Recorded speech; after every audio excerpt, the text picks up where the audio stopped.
जो भारत में और कनाडा के बीच जो अभी रिश्ता खराब हुआ है, क्या लगता है इस तरह के रिश्ता खराब होने का क्या कारण हो सकता है?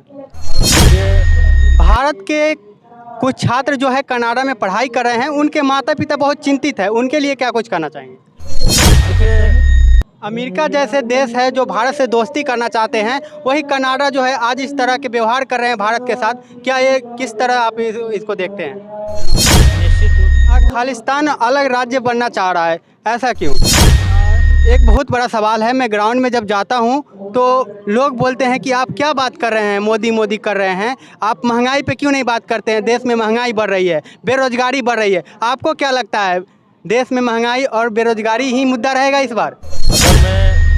नरेंद्र मोदी जी पर एक बहुत बड़ा इल्ज़ाम लग रहा है कि वो एक्शन लेने में थोड़ा देर कर देते हैं, आपका इस पर क्या रिएक्शन है? आप जो है प्रधानमंत्री के 9 साल से भी ज़्यादा हो गए, 10 साल पूरने वाले हैं, आपको सबसे बेस्ट, सबसे अच्छा काम कौन सा लगा, ये आपका पर्सनली? अयोध्या में राम मंदिर बना, बहुत अच्छी बात है, राम मंदिर बनना भी चाहिए। और जिस तरह भगवान प्रभु श्री राम का लोग सम्मान करते हैं, उसी तरह माता सीता का भी सम्मान होना चाहिए। और सीतामढ़ी आप कभी गए हैं? हाँ, गए हैं। पुनौरा धाम जहाँ पे सीता माँ का जन्म हुआ है, क्या वो मंदिर का निर्माण नहीं होना चाहिए? बिल्कुल होना चाहिए। देखिए ऐसा है ना, यही तो विपक्षी इसी तरह प्रश्न पूछते हैं।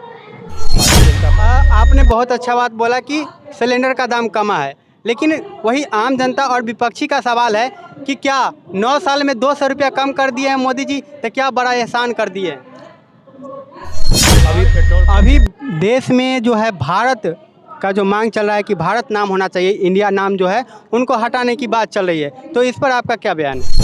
मणिपुर पे प्रधानमंत्री जी नहीं बोले, इसके लिए विपक्षियों को बहुत गुस्सा है।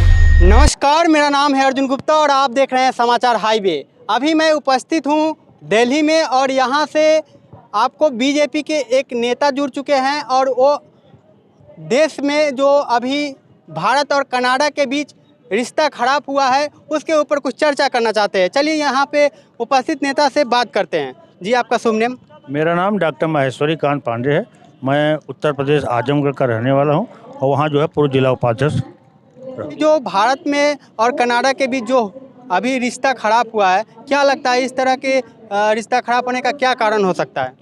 देखिए, कनाडा के प्रधानमंत्री जी G20 में आए थे और G20 का जो घोषणा पत्र सबके सहमति से जारी हुआ, उसमें भी आतंकवाद पर रोक लगाने के लिए सभी राज्य, सभी देश काम करेंगे, यह निर्णय हुआ था। उसको हमारे यशस्वी प्रधानमंत्री नरेंद्र मोदी जी ने वहाँ के राष्ट्रपति जस्टिन ट्रूडो से कहा भी था, लेकिन ट्रूडो की समस्या यह है कि वहाँ खालिस्तानी जो आतंकवादी हैं वह ज़्यादा हैं और उनके बल पर ही वहाँ की सरकार टिकी हुई रहती है, इसलिए उन्होंने मजबूरी में किया।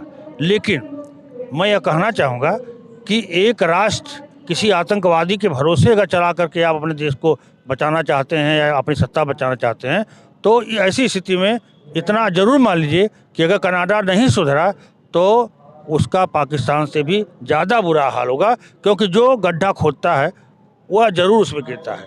तो आतंकवादियों को वो पनाह दे रहे हैं। ऐसी स्थिति में वही आतंकवादी जब कहीं अन्य सफल नहीं होंगे, उसी कनाडा में वो घटनाओं को करेंगे।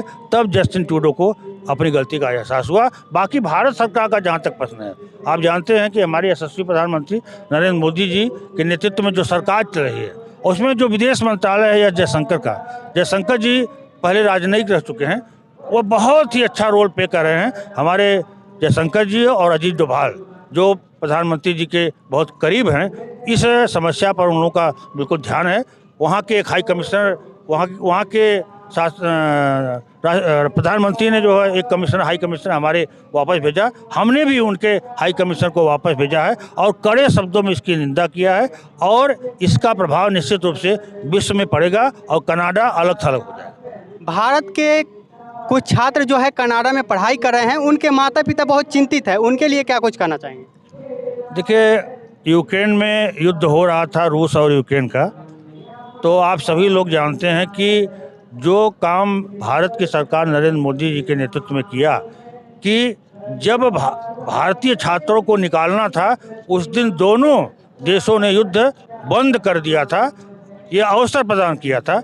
इसी तरह से मैं अपने देश के उन लोगों को आश्वस्त करना चाहता हूं कि जिनके बच्चे कनाडा में पढ़ते हैं उन पर कोई क्षति नहीं आएगी। अगर कोई विपरीत परिस्थिति आएगी तो भारत सरकार उनको सुरक्षित अपने देश वापस कराएगी, ये मैं आपको आश्वस्त करता हूँ।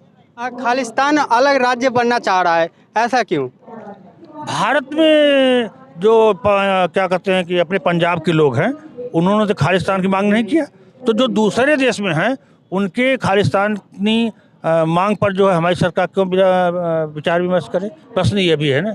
और वह कनाडा के जो खालिस्तानी आतंकवादी हैं, हमारे पंजाब का विभाजन हुआ था, आधा पंजाब जो है पंजाब गया था, आधा पंजाब हमारे देश में आया था। तो जो वहाँ हमारे पाकिस्तान में पंजाब गया था, वहाँ भी तो सिख काफ़ी गए थे। वहाँ की जनसंख्या 10% से आज 1% हिंदुओं की हो गई। वहाँ के लिए मांग नहीं करते, भारत के लिए मांग करते हैं। भारत एक बहुत ही मजबूत राष्ट्र है और हमारे जो सशस्त्र बल हैं, बहुत तैयारी हमारे सेनाओं की है। ऐसी स्थिति में अगर वो हमारे देश में घुसने का प्रयास करेंगे तो निश्चित रूप से भारत सरकार ने आदेश दिया है कि किसी भी कनाडा से किसी भी व्यक्ति को भारत में आने नहीं दिया जाएगा जब तक कि उनकी जांच पड़ताल न हो। हाँ, छात्रों का जांच प्रश्न है, छात्रों के लिए विशेष सुविधा भारत सरकार करेगी और उनको वापस लाएगी। और अभी देश में जो है भारत का जो मांग चल रहा है कि भारत नाम होना चाहिए, इंडिया नाम जो है उनको हटाने की बात चल रही है, तो इस पर आपका क्या बयान है? यह विपक्षियों का जो है एक मनगढ़ंत कहावत है। अब संविधान में ही लिखा है इंडिया दैट इज भारत। इसका मतलब भारत, इंडिया का मतलब भी भारत है। दोनों शब्द प्रचलित हैं, कहीं भारत लिखा जाता है, कहीं इंडिया लिखा जाता है। इंग्लिश में अधिकतर इंडिया लिखा जाता है, हिंदी में अधिकतर भारत लिखा जाता है।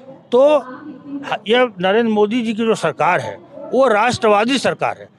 तो अब दोनों में अंतर क्या है? अंतर एक है, एक नाम है और एक अंतरात्मा से भारत देश की अंतरात्मा से जुड़ा हुआ एक नाम है। दोनों जब नाम आप लेंगे तो भारत के नाम पर फीलिंग आपको बहुत अच्छी आएगी। तो भारतवर्ष भी कहा जाता था, भारतवर्ष कहा जाता था, आज भी कहा जाता है। तो हमारी फीलिंग जो है अपनी मातृभूमि की तरफ चली जाती है। इंडिया कहने पर मातृभूमि की तरफ ध्यान नहीं जाता। तो ऐसी स्थिति में कहने का मतलब यही है, कोई रोक नहीं है कि आपको इंडिया कहना नहीं है, लेकिन हम सभी लोग जो भारत के निवासी हैं, अगर हमारे अंदर राष्ट्रीय सोच है तो ऐसी स्थिति में हम थोड़ा भारत कहने का प्रचलन बढ़ा दें, बस। परिवर्तन कुछ होने नहीं जा रहा है, न तो इंडिया का नाम बदलने जा रहा है। हम भारत कहेंगे और अपने को गौरवान्वित महसूस करेंगे। जो उसको इंडिया कहना हो इंडिया कहे, हम भारतवर्ष कहेंगे।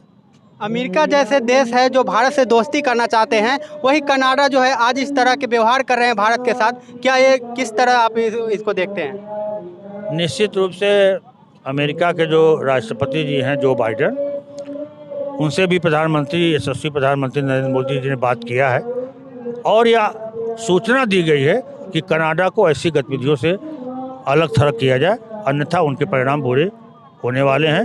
वो ट्रेड उनका खत्म हो जाएगा। भारत एक महाशक्ति बनने वाली है, 5वीं अर्थव्यवस्था है, तीसरी अर्थव्यवस्था की चाह हो रही है। हमारे 140 करोड़ के लोग हैं। कौन ऐसा देश है जिस देश में भारत के लोग हजारों हजार की संख्या में नहीं है? अगर वह अन्य देशों में न जाएं तो वहाँ की इकोनॉमी समाप्त हो जाएगी। अमेरिका के जितने वैज्ञानिक हैं सब तो भारत के वैज्ञानिक हैं, और आज वही भारत के वैज्ञानिक जिनको अमेरिका में जाके काम करना पड़ता था, यहाँ कोई सुविधा नहीं मिलती थी, वही वैज्ञानिक अब भारत में जो है सुविधाएं मिलने लगी है और चंद्रयान को चंद्र पर भेज दिया। इतना अंतर है। पहला देश बना है जो कि चंद्रमा के दक्षिणी ध्रुव पे पहले वहाँ पे पहुँचे हैं सफलतापूर्वक। एक बहुत बड़ा सवाल है, मैं ग्राउंड में जब जाता हूँ तो लोग बोलते हैं कि आप क्या बात कर रहे हैं, मोदी मोदी कर रहे हैं, आप महंगाई पे क्यों नहीं बात करते हैं? देश में महंगाई बढ़ रही है, बेरोजगारी बढ़ रही है। आपको क्या लगता है, देश में महंगाई और बेरोजगारी ही मुद्दा रहेगा इस बार? असल में महंगाई और बेरोजगारी का मुद्दा अगर विपक्ष उठाता तो मैं भी चाहता हूं कि जो विपक्ष है वह महंगाई और बेरोजगारी का मुद्दा उठाए, उस पर हमारी सरकार जवाब देगी कि क्या स्थिति है। क्योंकि जब महंगाई की तुलना करेंगे, आज 7% जो है महंगाई का एवरेज है, वह मनमोहन सिंह के समय जो है वह 11% तक था। महंगाई कहाँ हुई है? महंगाई जो हुई है उस पर जो इनकम भी तो बढ़े हैं, सैलरी बढ़ी है, इनकम बढ़े हैं। हम कह रहे हैं कि एक गैस जो 1100 में मिलता था, मान लीजिए 200 रुपया कम कर दिया, अब जो है 900 हो जाएगा, हो सकता है और भी कुछ कम हो जाए। तो ऐसी स्थिति में अब एक घर में आप सोचिए कि पहले ज़माने में एक मोबाइल होता था और उसी से घर भर बात करता था। आज हर बच्चे घर में 5 सदस्य हैं, 10 सदस्य हैं, सबके पास मोबाइल है। सब जो है 240 रुपये का टॉपअप भरा रहे हैं, ठीक है। गेहूं, जहाँ तक गेहूं का, धान का प्रश्न है, 1100-1200 रेट मनमोहन सिंह के ज़माने में हुआ था, ठीक है। 9 साल में हुआ 21-2200 हुआ कि नहीं हुआ। तो महंगाई जो बढ़ी है तो वो स्वाभाविक प्रक्रिया है। जब हमारे इनकम बढ़ेंगे, हमारी प्रगति होगी तो महंगाई भी बढ़ेगी। लेकिन महंगाई उस तुलना में पूरे देश के किसी अन्य देश के अगर महंगाई आप आकलन करेंगे तो अन्य देशों की अपेक्षा भारत में महंगाई कम है। इस पर विशेष ध्यान हमारी सरकार देती है। आपने बहुत अच्छा बात बोला कि सिलेंडर का दाम कमा है, लेकिन वही आम जनता और विपक्षी का सवाल है कि क्या 9 साल में 200 रुपया कम कर दिए हैं मोदी जी, तो क्या बड़ा एहसान कर दिए? अभी पेट्रोल पंप पर ही विपक्ष सवाल उठाता है, पेट्रोलियम पर, चाहे डीजल हो चाहे पेट्रोल है। मैं आपसे पूछना चाहता हूं कि जो विपक्ष के राज्य हैं, राजस्थान से लेकर के, छत्तीसगढ़ से लेकर के और बिहार से लेकर के या दक्षिण भारत में स्टालिन की सरकार, जो भी सरकार है, नरेंद्र मोदी जी की सरकार ने अपने टैक्स में कमी किया और वह लगभग 3-4 रुपये घट गया। इसके बाद जिन राज्यों में भाजपा की सरकार है वहाँ भी उन सरकारों ने अपना टैक्स कम किया, उन्होंने कम कर दिया। लेकिन अब हिमाचल प्रदेश से लेकर, राजस्थान से लेकर के जितना भी मैं नाम बता रहा हूँ, अभी राजस्थान में तो 110 रुपये लीटर है, हमारे यहाँ तो 95 है। तो पहले वह अपना देखें ना, जब अपने राज्य में वो कम कर दें, जो भारतीय जनता पार्टी के प्रदेश के राज्य हैं उन राज्यों से कम कर दें का जो विपक्षी पार्टी अपनी सरकारों में, तब इस बात को पूछ सकते हैं। क्योंकि नहीं, ये भी बता रहे हैं कि चुनाव नज़दीक है, शायद हो सकते हैं चुनाव में अच्छा परफॉर्मेंस हो।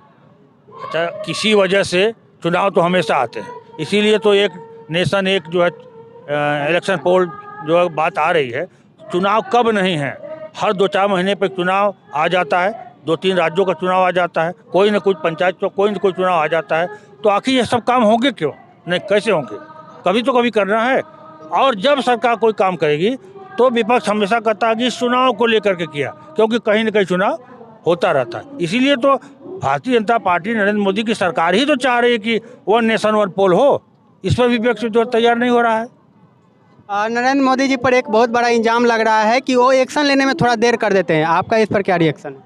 देर आए दुरुस्त आए, इस पर मैं इतना कहूँगा कि देर आए दुरुस्त आए, क्योंकि नरेंद्र मोदी जी बहुत अनुभवी नेता हैं। हमारी और आपकी सोच जहाँ से काम करती है उससे कई गुना आगे की वो सोच करके प्लानिंग बना के रखते हैं।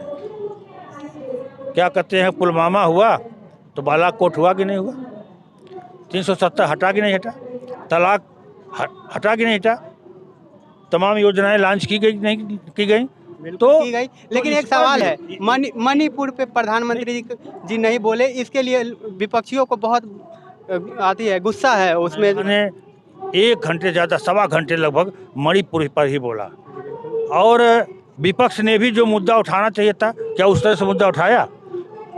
प्रधानमंत्री जी ने भी 1 घंटा बोले, उसमें 15 मिनट जो है उन्होंने मणिपुर बोला।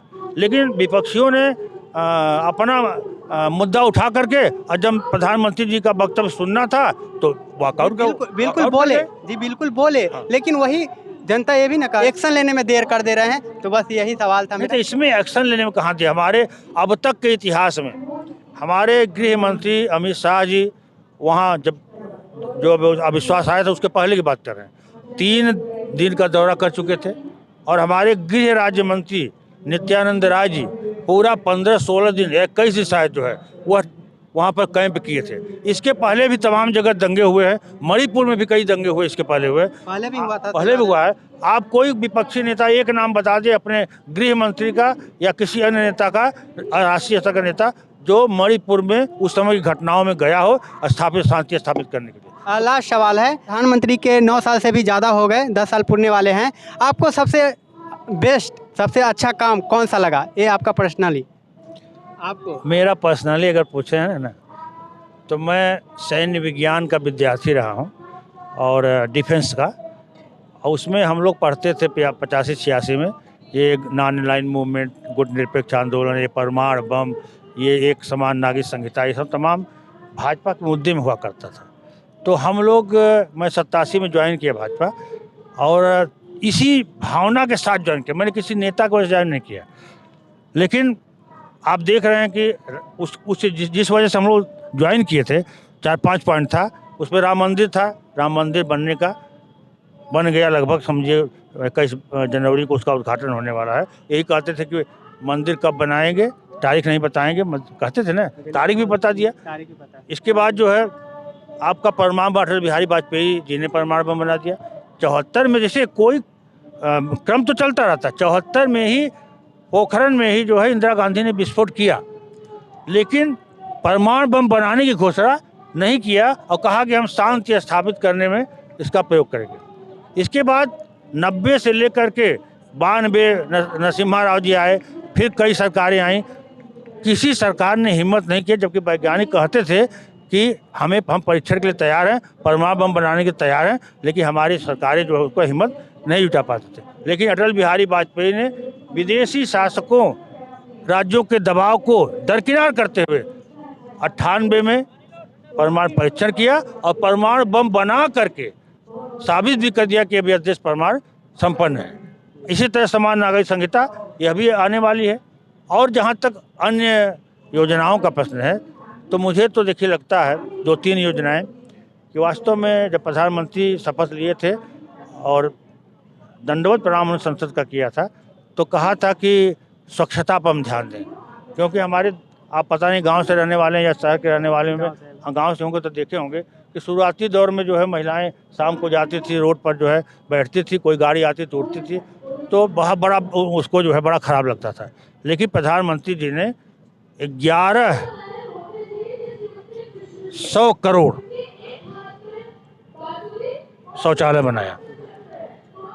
प्रधानमंत्री जी ने यह निर्णय लिया कि 2022 तक हम जो है जितने भी कच्चे होंगे या मंडई होगी या छप्पर के होंगे, उनको जो है आवास देंगे। मैं मान रहा हूं कि अभी 5-10% रह गया, कोविड का काल आ गया, लेकिन मुझे लगता है 24 के पहले वह भी आवास सबको मिल जाएगा। इसके अलावा आयुष्मान योजना, यह बहुत महत्वपूर्ण योजना है। और मैं एक बात और कहना चाहूँगा कि जिस बैंक में हमारे गाँव के लोग जाते थे खाता खुलाने के लिए, और बैंक मैनेजर कहता था कि जाइए गवाह लेकर के आइए, और वह गवाह नहीं पाता था, खाता नहीं खुल पाता था, वही नरेंद्र मोदी जी का प्रयास हुआ कि बैंक के अधिकारी, मैनेजर, अन्य अधिकारी कर्मचारी जा करके गांव में कैंप लगा करके खाता खोले। तो यही विपक्षी कह रहे थे खाता खोल दिए, रुपया कहाँ से आएगा। लेकिन आप देख रहे हैं आज पूरे विश्व में डिजिटल इकोनॉमी का अगर प्रश्न आएगा तो भारत नंबर 1 है। तो यह जो जितनी योजनाएं चली हैं, आवास से लेकर शौचालय से लेकर या तमाम किसान सम्मान निधि, सब तो उन्हीं खातों में आ रहा है। उस खाते का प्रयोग हो रहा है कि नहीं हो रहा है? जो भी शादी का ब्याह का जो है पैसा आता है उसी खाते में आता है, पेंशन आती है उसी खाते। अब किसी को खाता नहीं खुलवा रहा है।